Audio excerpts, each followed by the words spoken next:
Here we've got an 8mm part, number of features. It's got some holes cut in it using our taper hole compensation process.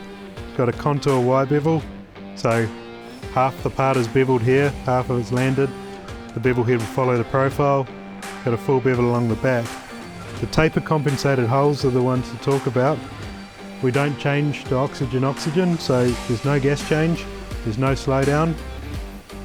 We cut them at full speed, induce the taper, and we take it back out. So the machine has a database, it knows all the parameters.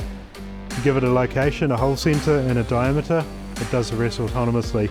This process is really good because when you compare it to other industry standard processes, it uses oxygen, so it's a more expensive process to run. It also only works on 1 times material thickness to 2 times material thickness.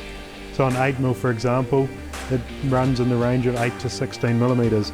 Taper compensation, we can go way below. We've got a 4mm hole and 8mm plate if we want to. It also works on mild steel, stainless steel and aluminium. It's a universal process, works really well.